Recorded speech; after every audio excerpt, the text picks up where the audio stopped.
welcome to the daily newscast within the United Countries special by First Ukraine. You can find us at the frequencies available at our website, firsta.com. Yulia Reshitko is working through in the studio. Thank you for joining us. And we start with the news from the ATO zone. According to the General Staff of the Ukrainian Armed Forces, 90 Ukrainian soldiers were captured nearby Debaltseve. Moreover, 82 soldiers are missing. General Staff tries to clarify the fate of missing soldiers. They address us to the OSCE observing mission, governmental and non-governmental organizations, as well as Joint Center of Control over Parties Demarcation. According to the latest information from the Ministry of Defense, 13 soldiers died and 157 were injured during the withdrawal from Debaltseve. President Petro Poroshenko held a telephone conversation in a Norman format. The aim was to let the OSCE mission to the territories shelled recently and work out the guarantees in case of Minsk Agreement's violation. Petro Poroshenko called for, quote, "Do not pretend that everything happened in Debaltseve was under Minsk Agreement," end quote, as the president's press service reports. Poroshenko has also raised an issue about the UN peacekeeping forces. Ukraine could ask the UN and European Union to deploy a peacekeeping mission in Ukraine. Such a decision was suggested by President Petro Poroshenko and approved by the National Security and Defense Council. Poroshenko said that he had already discussed such the issue with leaders of Germany, France and Russia in case Minsk agreements will not be fulfilled. We can see it as the best format for us. Is police mission of European Union. We are sure that it will be the most effective and optimal guarantee of safety in this situation when the world of peace is not obeyed by Russia and its supporters. Russia cynically trespasses the ceasefire in Ukraine. It was reported by the White House spokesperson Josh Earnest. In particular, according to him, Russia was for the separatist attack on Debaltseve. Earnest stresses that Russian government and terrorists are to consider their future steps, since violation of Minsk agreements will lead to new sanctions. Official negotiations about the possibility of institution and structure of peacekeeping mission on the east of Ukraine have already begun. It was reported by the Minister of Foreign Affairs of Ukraine, Pavlo Klimkin. Now the results of previous consultations with the United Nations Security Council are being anticipated. After them, the preparatory mission is to come to Ukraine. Results of this mission should become the base for discussion in Security Council and, in accordance, the base for decision-making. After the adoption of resolution, the grouping will be defined and the appropriate logistics supplying. In case, if it will be the common mission of a UN organization, I will insist on dominating European component in this mission. In general, 25 people died and 350 people were injured in the first day and night of mass executions on Maidan.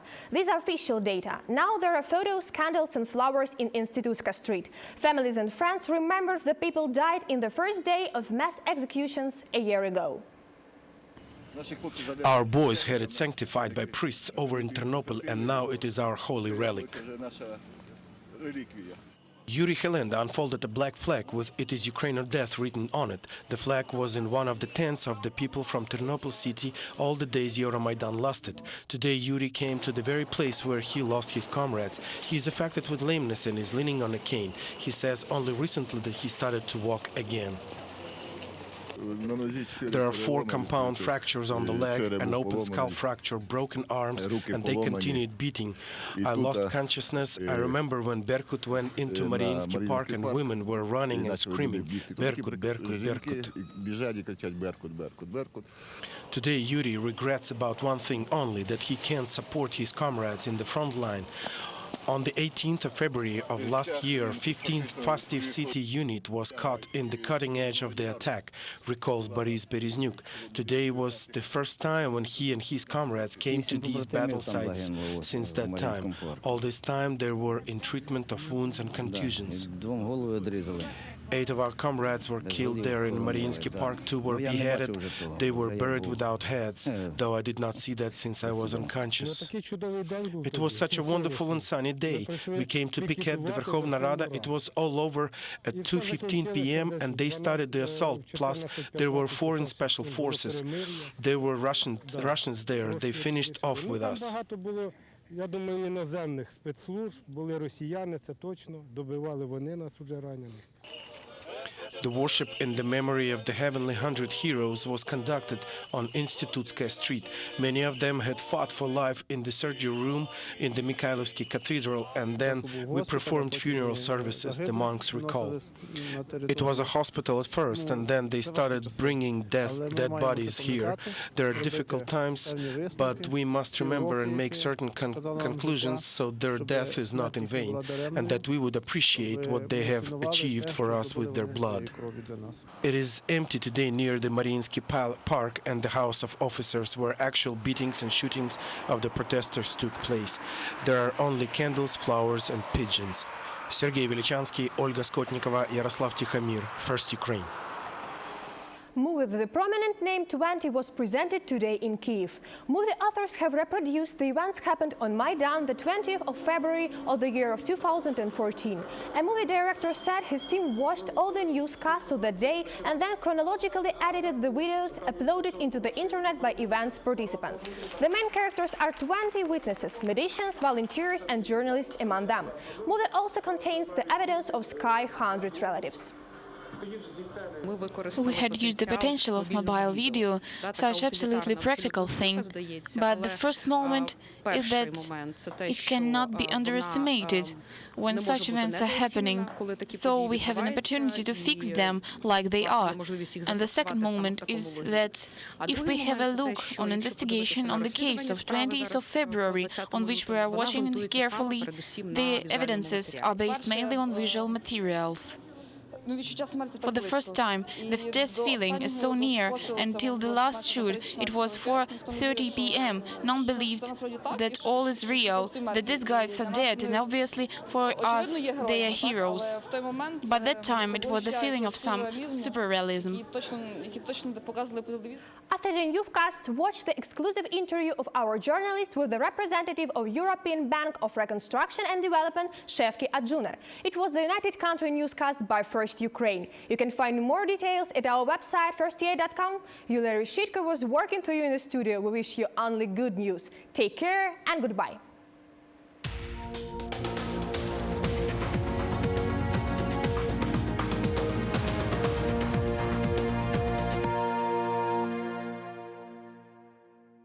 Thank you for meeting with First National Channel. And pleasure. We're meeting today after good news from IMF. How do you think? How does it help Ukraine?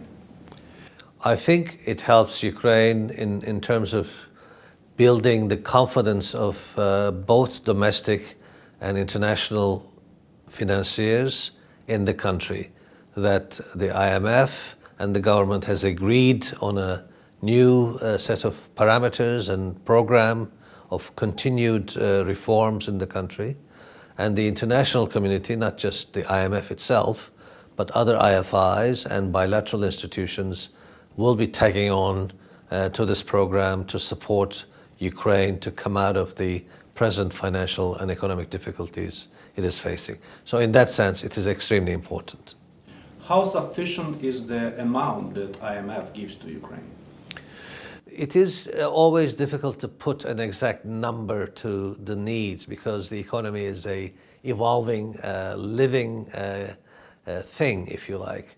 The most important thing is this confidence element and the initial room for the government to implement certain measures, to take certain actions in the financial sector to get that system back to functioning again. So in that sense, together with the additional support that will come from the IFIs and the bilaterals, I think it is a strong enough a program. All it can about the investment climate, but it could be nullified with the war on the East. I don't think it will be nullified, no. I mean, it impacts, as I said, of course, but it is just a part of the country.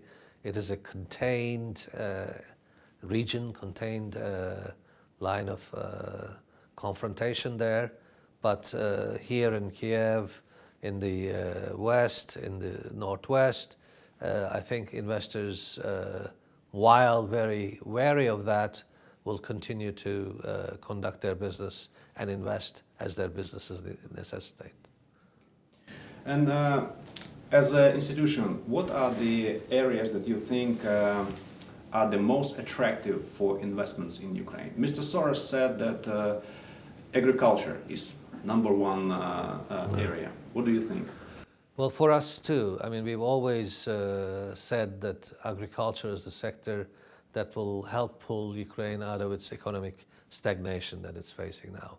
But we're not just talking about primary production here. I think what we need to focus increasingly on is the value-added spectrum of agriculture, i.e. processing, packaging, logistics, and ultimately bringing up to the ultimate consumers, be it in Ukraine, be it in Europe, be it in elsewhere, that the Ukrainian agricultural products are offered for the ultimate consumption. Of course, in addition to that, I would add the information technology and engineering capacity of this country. As we know, there are many companies in the outsourcing and internet technology front that are servicing the entire world from Ukraine, and many are actually investors from abroad as well. So that's one area. Logistics I see as a very important investment area, as when you look at the map of Ukraine and on the Black Sea, east, west, north, south, there's a tremendous potential in logistics investments. And of course, on the back of these things will come the manufacturing services. What are the things that Ukrainian government needs to do in agricultural sector in order to help investors to come to Ukraine? Well, first and foremost is to listen to them, and this government is doing that. I mean, we have at the EBRD a number of conferences where we're bringing policymakers with investors together. We're hoping to have one in the very near future, probably by the end of March or so, and we're hoping the Prime Minister himself will bless that and will be listening at first hand to those investors. Second, of course, you need to eliminate these unnecessary distortions. And I think we heard today that some of the restrictions or procedures relating to moving the agricultural commodities from one end of the country to another are being eliminated. Broader reduction in the red tape for enterprises to set up to function are being reduced. The procurement rules are being clarified so that you don't have non-market transactions taking place. And of course, we need to invest, and EBRD is at the forefront of supporting that, is in the logistics capacity to move the agricultural products to export points. And in that regard, we've invested near Odessa, in Odessa last year, a major port project for 50 million. Just yesterday, we approved another project in Odessa for cleaning and drying agricultural products. And we will look at other logistical support investments, be it in storage, be it in moving agricultural products. Those things need to happen. Could you develop a little bit on more your plans in Ukraine? What are you going to invest in?